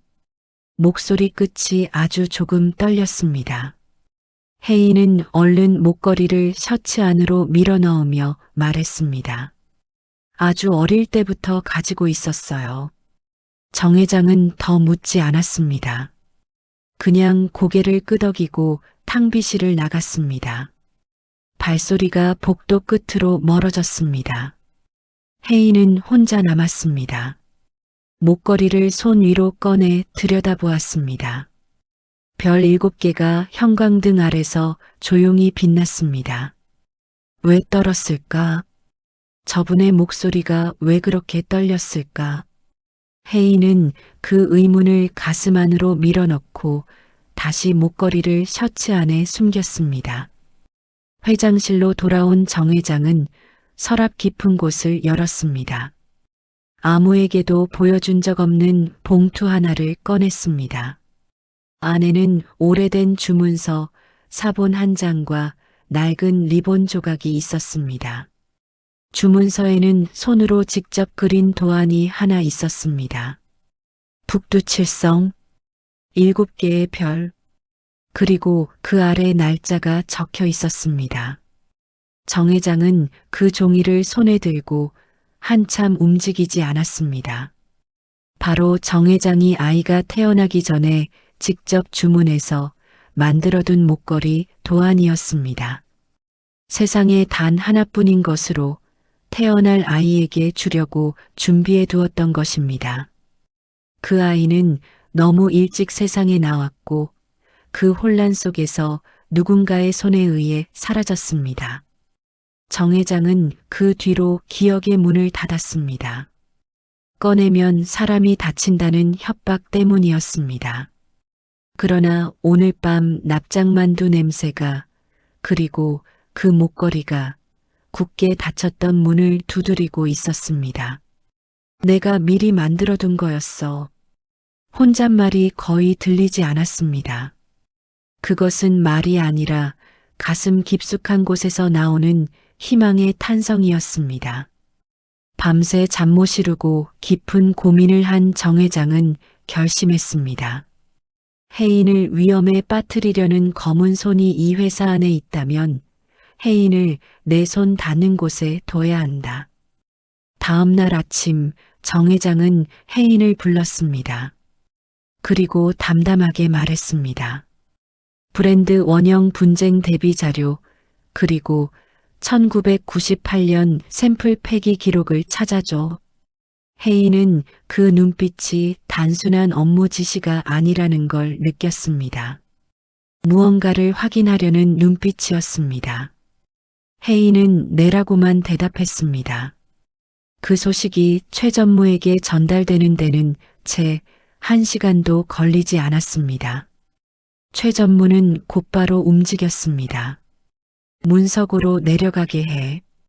최 전무가 팀장에게 내려꽂은 지시는 혜인을 위한 배려처럼 포장됐습니다. 문서 접근 권한이 있는 문석으로 직접 내려가서 자료를 확인하라는 것. 겉으로는 업무 지원처럼 보였습니다. 그러나 실제로는 혜인을 지하로 유인해서 가두려는 계획이었습니다. 팀장 오상진은 그 지시를 혜인에게 전달하면서 아무 표정도 짓지 않았습니다. 그게 더 이상했습니다. 혜인은 자리에서 일어나기 전 휴대폰 메모 앱을 열었습니다. 찾아야 할 것들을 적었습니다. 19981일 폐기물 처리 확인서, 유령 부자재사 한강변. 저장하고 자동 백업을 켰습니다. 혹시 이 메모가 사라지더라도 클라우드 어딘가에는 남아있도록. 혜인은 가방을 들고 복도로 나왔습니다. 지하로 내려가는 계단 앞에서 잠깐 멈췄습니다. 손이 저절로 목걸이 위로 갔습니다. 엄마, 나 오늘은 숨지 않을지도 몰라. 그 말을 속으로 중얼거리며 혜인은 계단을 내려갔습니다. 차고 눅눅한 공기가 얼굴을 덮쳤습니다. 문이 닫혔습니다. 지하 문서고는 오래된 서류들이 겹겹이 쌓여 있고 빛이 잘 들지 않았습니다. 마치 시간이 굳어버린 것 같은 냄새가 나서 마치 누군가가 기억하기 싫어서 혹은 기억되지 않기를 바라서 묻어둔 것들이 있는 곳 같았습니다. 문서고 공기는 차고 눅눅했습니다. 종이 냄새가 오래된 비밀처럼 목을 조였습니다. 혜인은 손전등을 켜고 박스 라인을 훑쳤습니다. 연도별로 정리된 박스들 사이에서 1998이라고 적힌 칸을 찾아냈습니다. 손가락이 먼지 쌓인 박스 옆면을 스쳤습니다. 박스를 꺼내 바닥에 내려놓고 뚜껑을 열었습니다. 서류들이 빼곡했습니다. 혜인은 한 장씩 넘겼습니다. 납품 확인서, 원단 수불부, 협력사 계약서, 그리고 그것이 나왔습니다. 폐기물 처리 확인서, 도장 날짜가 찍혀 있었습니다. 1998.01 1. 혜인의 심장이 한 번 크게 내려앉았습니다. 옆에 장부 하나가 더 나왔습니다. 샘플 폐기 기록이라고 손으로 적혀 있었습니다. 혜인은 장부를 펼쳤습니다. 납품 수량, 폐기 수량, 재고 수량. 숫자들을 훑는데 손가락이 멈췄습니다. 여기는 폐기가 100이고 납품이 80인데 재고는 30이 남아 있었습니다. 숫자가 맞지 않았습니다. 그것도 한 번이 아니었습니다. 같은 부자재사 코드가 반복되면서 구멍이 계속 났습니다. 혜인은 그 코드를 손전등으로 비추었습니다. 아까 메모에 적어두었던 것과 같은 번호였습니다. 유령 부자재사. 혜인은 장부 페이지를 사진으로 찍었습니다. 한 장, 두 장, 세 장. 찍는 족족 클라우드로 업로드했습니다. 이것이 여기서 사라지더라도 사진은 남는다. 그때 확인서 하단의 문구가 눈에 들어왔습니다. 처리 장소 한강변 일대. 처리 방법 현장 수거 후 처리. 혜인은 그 단어들을 보는 순간 몸이 굳었습니다. 한강변. 처리. 1998년 1월 1일 새벽 혜인은 손이 떨렸지만 서류를 봉투에 집어넣었습니다. 이유는 알 수 없지만 혜인은 본능적으로 이 서류를 챙겨 나가야 할 것 같았습니다. 혜인은 봉투를 5단에 품고 일어섰습니다. 그런데 그 순간이었습니다. 철컥. 문 서고 문에서 소리가 났습니다. 혜인이 달려가 손잡이를 당겨봤지만 움직이지 않았습니다. 단단히 잠겼습니다. 혜인은 CCTV 모니터를 올려다보았습니다. 꺼져 있었습니다. 혜인은 잠금 장치를 손으로 더듬었습니다. 자동락이라면 특유의 걸림새가 있습니다. 그런데 이건 달랐습니다. 핀이 박혀 있는 느낌이었습니다. 누군가 밖에서 수동으로 잠근 것이었습니다. 이건 사고가 아니야. 누군가가 일부러 잠근 거야. 그때 핸드폰이 울렸습니다. 모르는 번호였습니다. 혜인은 받았습니다. 낮고 변조된 목소리가 들려왔습니다. 그 봉투 정 회장에게 주면 내 엄마부터 다친다. 혜인은 숨이 잠깐 멎었습니다. 손이 떨렸습니다. 하지만 봉투를 품에서 빼지 않았습니다. 갑자기 뚝 하고 전화가 끊겼습니다. 혜인은 곧장 애정에게 문자를 보냈습니다. 엄마, 나 지하문서고. 목걸이랑 날짜가 그게 전부였습니다. 더 쓸 여유가 없었습니다. 대구에서 서울로 올라오는 기차 안 애정의 손이 핸드폰을 쥔 채 굳었습니다. 혜인이 보낸 그 짧은 문자 하나가 김혜정의 온몸을 부들부들 떨게 만들었습니다. 목걸이, 날짜, 그 두 단어가 1998년 1월의 한강변 새벽으로 애정을 끌어당겼습니다. 거센 겨울바람, 한강의 강물소리, 검은 세단의 붉은 미등, 검은 롱코트 남자가 손전등을 강변에 비추던 그 순간 애정은 창밖을 보았습니다. 달리는 기차 창밖이 눈물로 흐려졌습니다. 그날도 저렇게 검은 차가 애정은 숨이 올라와 말이 끊겼습니다. 심장이 빠르게 뛰었습니다. 서울은 위험하다는 걸 뼛속으로 알면서도 무작정 기차표를 끊어 올라오는 중이었습니다. 혜인이 혼자 지하문서고에 있다고 했습니다. 혜인은 문서고 안에서 냉정을 되찾으려 했습니다. 먼저 행동 순서를 세웠습니다.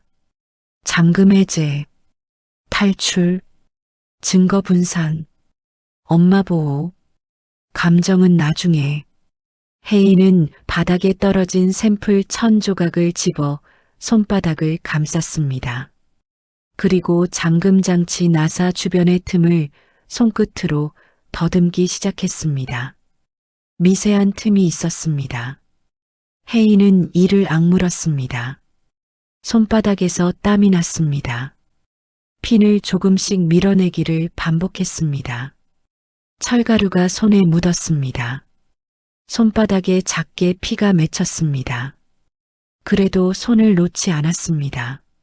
한 번, 두 번, 세 번. 마침내 잠금핀이 뽑혔습니다. 문이 열렸습니다. 혜인은 숨을 들이마시며 복도로 나왔습니다. 그리고 계단 쪽을 보았습니다. 누군가의 그림자가 빠르게 사라지고 있었습니다. 혜인은 엘리베이터 앞에서 잠깐 멈췄습니다. 어서 엄마부터. 혜인은 애정에게 전화를 걸었습니다. 그런데 애정은 말이 제대로 나오지 않았습니다. 숨이 가빠 헐떡임으로 말이 끊어졌습니다. 혜인아, 엄마 지금 올라가는 중인데 엄마 괜찮아? 혜인이 물었습니다. 기차 창밖이 흐려지는 소리가 전화기 너머로 들리는 것 같았습니다. 애정은 말 대신 이것을 꺼냈습니다. 혜인아, 목걸이. 그거 말이다. 내가 살아있다는 증거이기도 하지만 누군가에겐 내가 살아있다는 위협이야. 조심해야 해. 혜인은 그 말을 듣는 순간 발이 바닥에 붙은 것 같았습니다. 혜인은 처음으로 정면으로 물었습니다. 엄마, 1998년 1월 1일 한강에서 그날 무슨 일이 있었어? 전화기 너머로 긴 침묵이 흘렀습니다. 그리고 애정이 숨을 고르며 말하기 시작했습니다. 검은 코트 입은 남자가 강변의 손전등을 비추면서 통화하는 소리를 핏덩이인 너를 안고 숨어서 들었어. 뒤처리 확인하러 왔다고 했어. 무서운 사람들이야. 처리, 현장. 그 짧은 말들이 혜인의 귀에 못처럼 박혔습니다. 혜인은 확신했습니다. 오늘 이 협박은 새로 시작된 것이 아니었습니다. 처음부터 나를 지우려 했던 세력의 연장선이었습니다. 그리고 그 세력은 지금도 이 회사 안에 살아 있었습니다. 그 말을 끝으로 애정의 전화에서 다른 소리가 들렸습니다. 기차 안 승객의 목소리, 안내방송, 그리고 쿵소리. 엄마. 혜인이 소리치는 순간 전화가 끊겼습니다. 혜인은 택시를 잡았습니다. 봉투를 가슴에 안은 채 뛰었습니다. 달리면서 음성 녹음 앱을 켰습니다. 다시 전화가 올 것을 알았습니다. 이번엔 말을 증거로 남겨야 했습니다. 실제로 핸드폰이 다시 울렸습니다. 혜인은 받았습니다. 녹음은 이미 돌아가고 있었습니다. 혜인은 울먹이는 목소리로 되물었습니다. 최 전무님이 시켰죠? 상대는 대답하지 않았습니다. 하지만 입을 닫지도 못했습니다. 회장에게 가면 끝난다. 그 말을 반복했습니다. 그 반복이 스스로 관계를 드러내고 있었습니다. 혜인은 전화를 끊고 녹음 파일을 저장했습니다. 그리고 회사 보안실 익명 제보 시스템 링크를 열어 파일을 업로드했습니다. 봉투는 품에, 장부 사진은 클라우드에, 녹취는 보안실에. 증거가 한 곳에 몰리면 사라질 수 있습니다. 흩어져야 살아남습니다.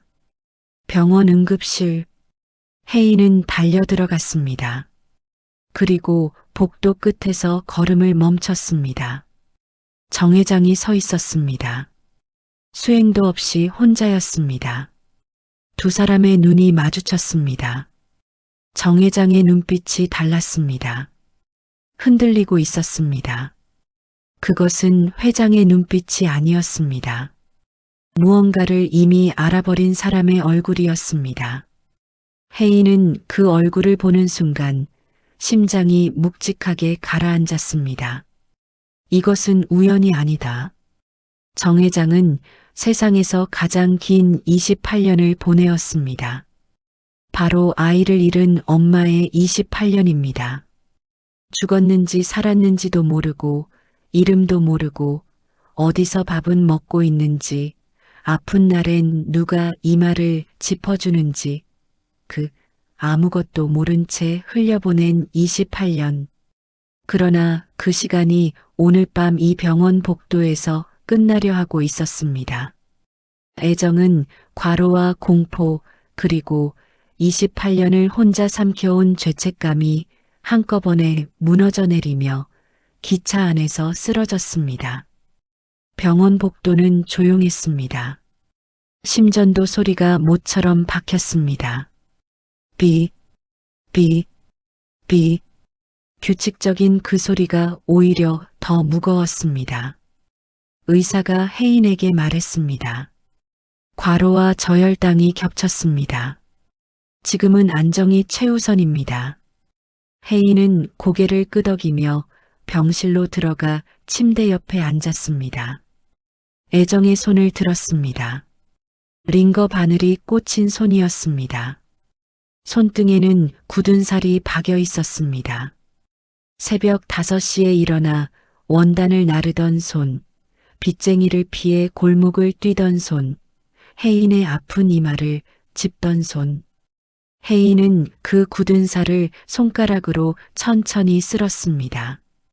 이 손이 나를 살렸다. 눈물이 차올랐지만 삼켰습니다. 복도에서 발소리가 들렸습니다. 혜인이 고개를 들었습니다.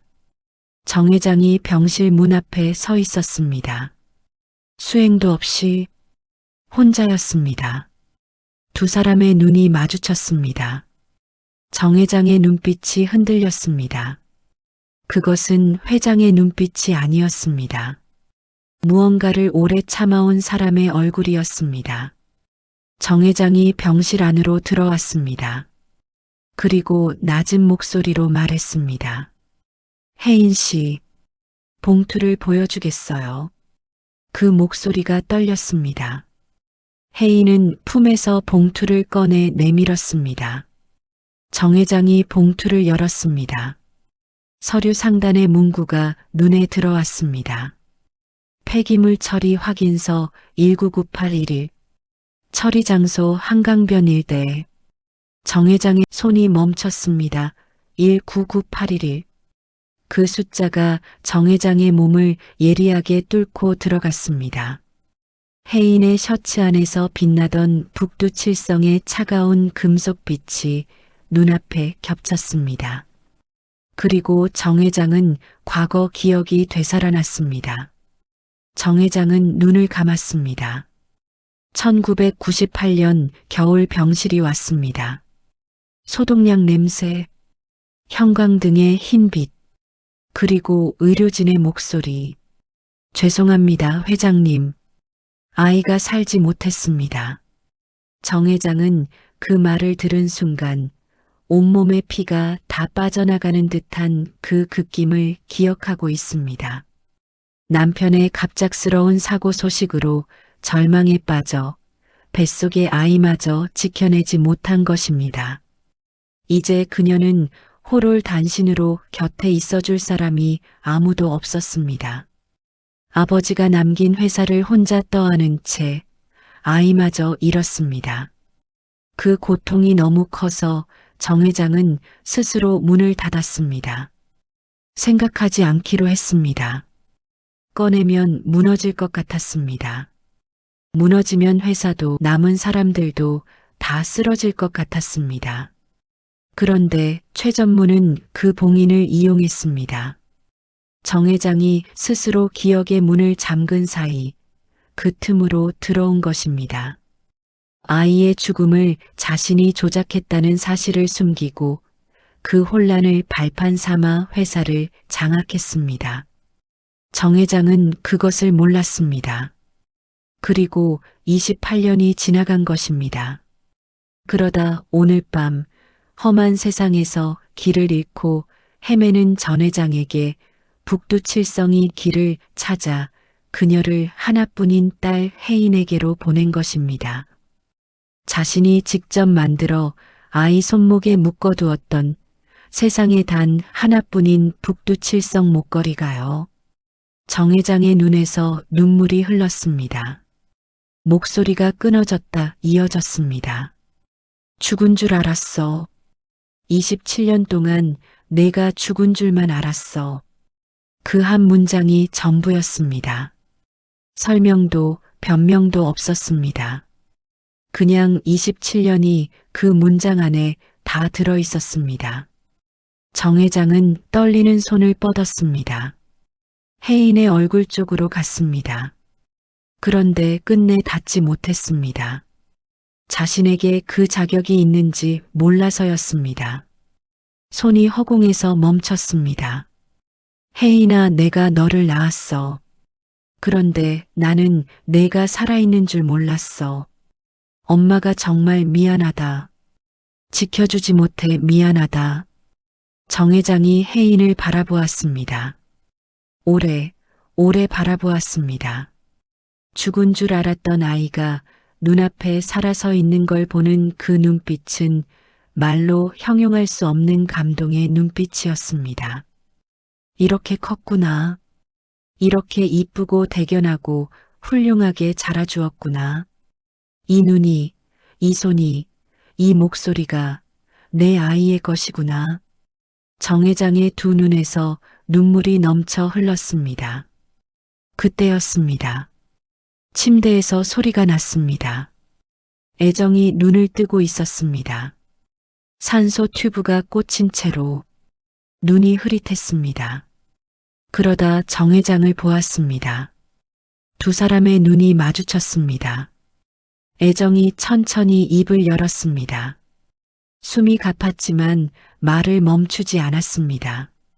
저는 그날 한강에서 이 핏덩이를 데려왔습니다. 그 저승사자 같은 남자가 너무 무서워 신고도 없이 서류도 없이 혜인이를 키웠습니다, 회장님. 죄송합니다. 혜인은 숨이 멎을 것 같았습니다. 확인서의 날짜, 한강변이라는 글자, 엄마가 27년 동안 숨겨온 이유, 그 모든 것이 지금 이 한 문장으로 연결됐습니다. 혜인의 두 눈이 가득 찼습니다.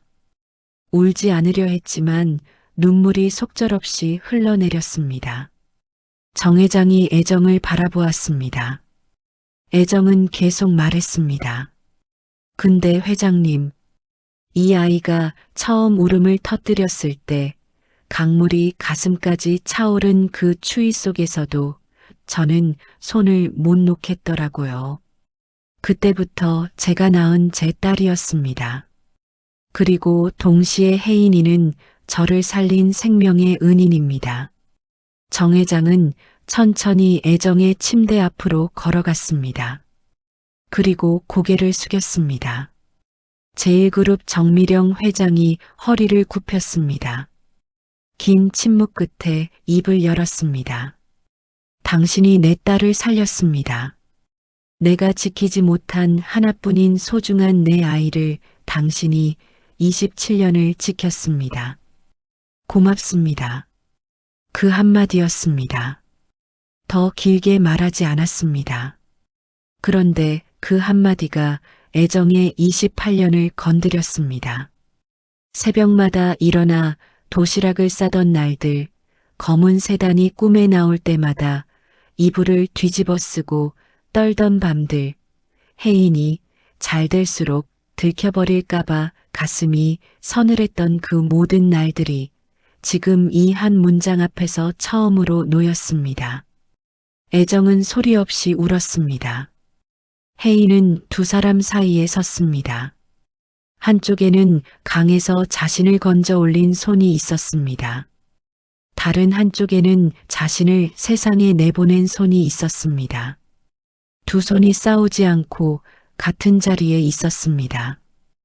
혜인은 천천히 두 사람의 손을 각각 잡았습니다. 엄마, 저는 버려진 아이가 아니에요.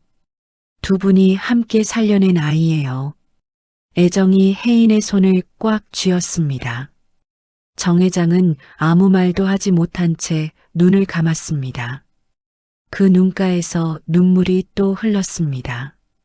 죽은 줄 알았던 아이였습니다. 이름도 몰랐던 아이였습니다. 그 아이가 지금 자신의 손을 잡고 있었습니다. 살아 있었습니다. 다음 날 아침이었습니다. 정 회장은 병원을 나서며 전화기를 들었습니다. 법무팀장이 받았습니다. 감사보안법무 전면 가동합니다. 그날 오전 제1모직 본사회의실에서 감사팀이 최 전무를 소환했습니다. 페이퍼 컴퍼니 계좌 흐름, 부자재 단가 부풀리기 계약서, 폐기 위장 장부 수량 불일치, 문서고, 출입 로그와 CCTV 오프 타임라인, 잠금장치 수동 조작 흔적, 그리고 협박 녹취. 증거가 흩어져 있었기 때문에 하나도 사라지지 않았습니다. 최 전무는 오해라는 말을 반복했습니다. 그러나 회의실 문이 열리며 경찰이 들어왔습니다. 횡령, 배임, 사문서 위조, 감금 및 협박, 증거인멸 시도. 수갑이 채워지는 순간 복도에 있던 직원들이 멈춰서서 바라보았습니다. 그 차갑고 낮은 목소리가, 그 서늘한 웃음이 복도를 걸어나갔습니다. 그 소식은 문자 한 통으로 혜인에게 왔습니다. 혜인은 병원 복도 의자에 앉아 그 문자를 받았습니다.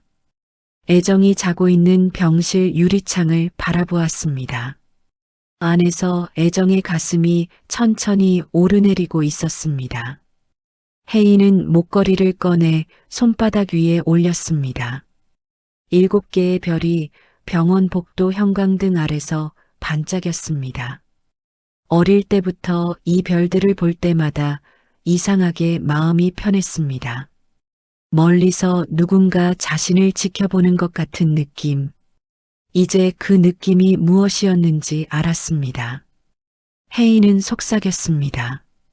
반짝이는 7개의 별은 나를 버린 표식이 아니라 엄마가 나를 찾으러 오는 길잡이였나 봐. 혜인은 별 목걸이를 다시 소중하게 가슴 안에 넣었습니다. 그리고 우리 가족들이 다시는 길을 잃고 헤매지도록 하지 않겠다고 스스로 다짐했습니다.